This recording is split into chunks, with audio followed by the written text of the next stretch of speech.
were against me. No!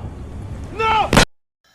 Pada awal film kita diperlihatkan sebuah kondisi di kota Timur Tengah yang terlihat porak-poranda diakibatkan sebuah pertempuran. Dilanjutkan dengan pernyataan seorang ketua kelompok yang bernama Jubah Hitam. Ia mengancam kepada orang-orang barat yang menduduki tanah mereka dengan alasan untuk perdamaian. Ia menambahkan bahwa komplotan memiliki tujuan yang sangat jelas, yaitu untuk membebaskan tanah mereka dari Amerika yang telah menduduki tanah mereka selama 16 tahun lamanya. Berlanjut ke sebuah pemukiman di mana kelompok Jubah Hitam dengan brutal menembaki seluruh penduduk dengan alasan agar mereka tunduk dan patuh terhadap mereka. Dan beberapa pria yang memiliki senjata mencoba untuk melawan kelompok Jubah Hitam. Namun hal tersebut sangat sia-sia dan selanjutnya semua penduduk menyerah dengan kelompok Jubah Hitam. Mereka semua dipaksa untuk bertekuk lutut dan menjadi bagian dari kelompok Jubah Hitam. Salah seorang pria memohon untuk dibebaskan agar mendapat kehidupan yang tenang dan normal.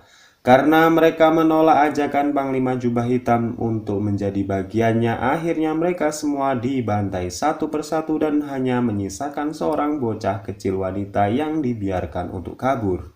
Scene kemudian berpindah ke Gedung Putih. Seorang presiden Amerika Serikat menyurati para negara sekutu untuk bersinergi membantu melawan teroris yang berada di Timur Tengah. Presiden AS juga menunjuk nama dari beberapa negara yang dipilihnya. Di antaranya adalah Daniel, James, dan Chris yang berasal dari Amerika, Ralph dan Zax dari Inggris, Kelina dari Rusia, dan Xiu dari Cina.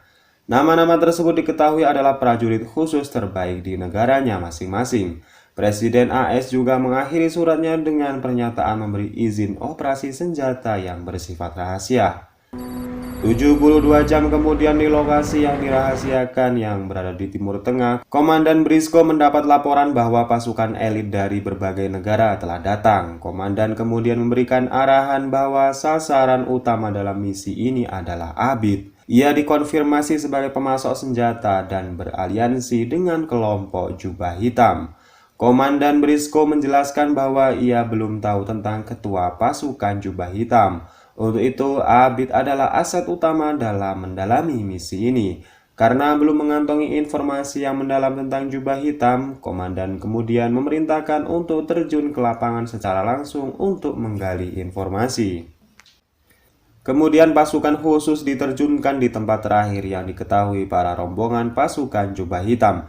Mereka kemudian menemukan tempat lokasi kelompok Jubah Hitam. Singkatnya, tempat tersebut dijaga dengan ketat oleh pasukan yang bersenjata lengkap seperti mereka. Kemudian mereka mulai bergerak untuk melumpuhkan satu persatu dari penjaga tersebut.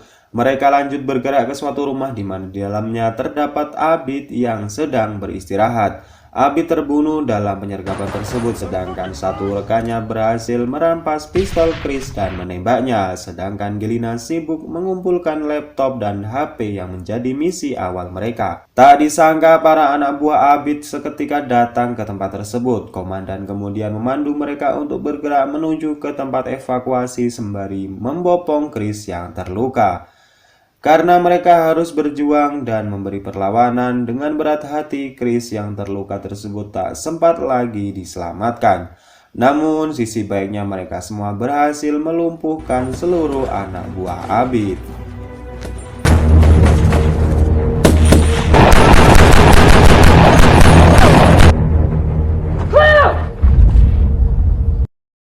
Scene kemudian memperlihatkan seorang ajudan mendatangi Panglima Jubah Hitam dan mengatakan kelompok kita sudah dibayang-bayangi oleh para tentara Amerika dengan tragedi serangan di desa mereka. Ia juga menambahkan bahwa Abid telah tewas dan kemungkinan besar misi mereka akan bocor jika pasukan Amerika berhasil mengumpulkan informasi dari tragedi tersebut.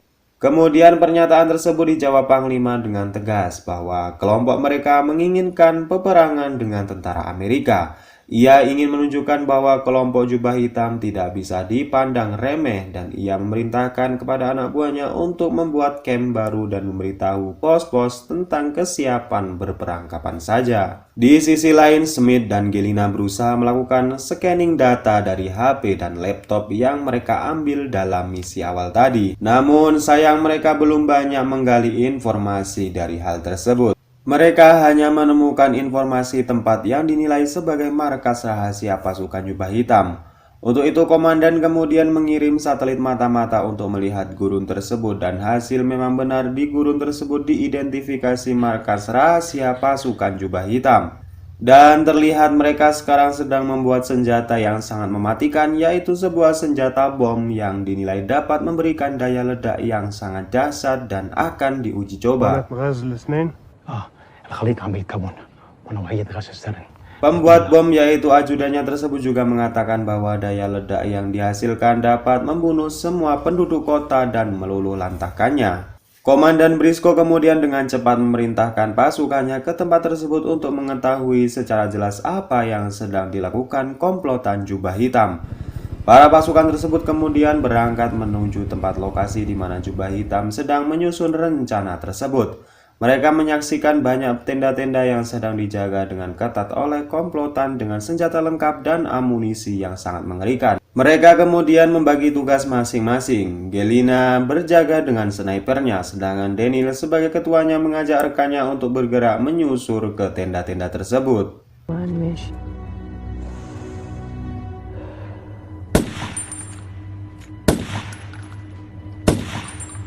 Gelina dapat dengan cepat melumpuhkan 3 pasukan jubah hitam dengan cepat. Ia juga dengan cepat menembak musuh yang mencoba membahayakan rekannya. Setelah melakukan penyisiran lokasi, Daniel dan Zax menemukan bekas pembuatan bom dan tak lama setelahnya mereka mendapat serangan dari pasukan jubah hitam yang bertanda pasukan jubah hitam sudah menyadari kehadiran mereka saat itu. Mereka kemudian mencoba memberikan serangan balasan kepada pasukan jubah hitam. Namun pasukan jubah hitam terlalu banyak sehingga membuat mereka tertekan dalam kondisi yang menegangkan. Gelina sang sniper pun tidak mampu berbuat banyak karena memang jumlah pasukan jubah hitam yang terlalu banyak.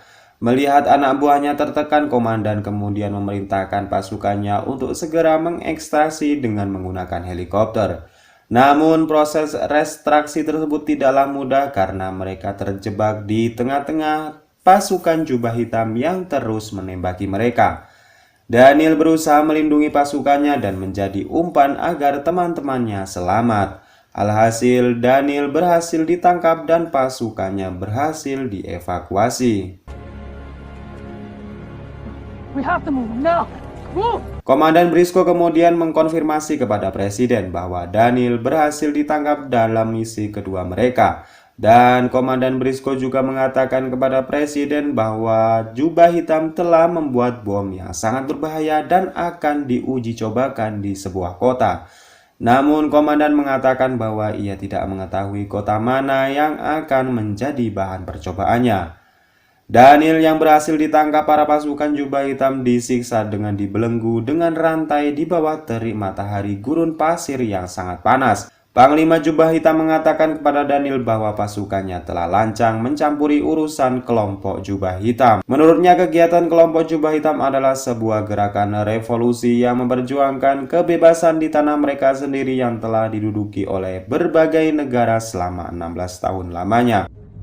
Scene kemudian memperlihatkan di mana Gelina mendapat sebuah titik terang bahwasanya kemungkinan besar tempat di mana kelompok jubah hitam akan menguji cobakan bom yang dirakitnya. Komandan Briscoe yang mengetahuinya segera melapor Presiden dan memerintahkan kepada pasukannya untuk bergerak keesokan harinya. Keesokan harinya, Komandan Briscoe membriefing pasukannya dengan mengenalkan lokasi yang akan mereka tuju. Ia juga memberikan pakaian warga setempat sebagai kamuflase agar tidak diketahui oleh kelompok jubah hitam. Di sisi lain, Panglima Jubah Hitam kemudian menunjuk sebuah kota yang dinilai sebagai gerakan pertentangan dan mendukung gerakan negara barat. Singkat cerita, pasukan khusus Amerika sudah berada di pedesaan yang diprediksi sebagai bahan uji coba bom kelompok jubah hitam. Mereka semua berpakaian orang sana sebagai kamuflasenya. Salah seorang kemudian berpidato dengan penduduk di sana dan mengajak untuk melawan kelompok jubah hitam yang telah meresahkan mereka selama ini. Dan tak lama datanglah pasukan jubah hitam dengan membawa sebuah bom dengan senjata AK-47 dengan amunisi yang sangat lengkap. Sang panglima jubah hitam kemudian mendatangi sang orator dengan mengancam menggunakan pistolnya. Gelina yang mendengarnya kemudian mencari posisi sebagai penembak jitu di sebuah bangunan yang tinggi. Panglima yang melihat Gelina kemudian mengancam akan mengaktifkan bom. Namun dengan liciknya ia kemudian menembak sang orator dan segera kabur. Tim khusus kemudian juga membuka penyamaran dan melakukan gencatan senjata dengan kelompok jubah hitam. I'm good, I'm good. It went through. Come on, come on. Time to get down.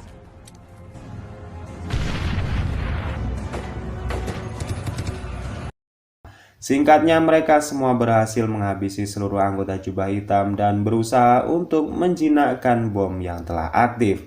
Namun, Zax yang memiliki keterampilan menjinakkan bom sedang terluka parah dengan tembakan di lengannya.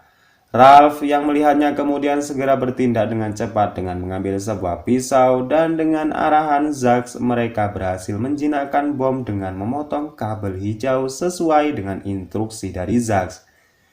Keputusan ini sebenarnya terbilang sangat konyol di mana Zax memilih untuk memotong kabel hijau karena ia tidak ingin kabel warna merah dan biru sebagai warna bendera negaranya dipotong. Dan mereka pun kemudian meninggalkan lokasi tersebut dengan mayat-mayat tergeletak di mana-mana. Dan film ini pun selesai.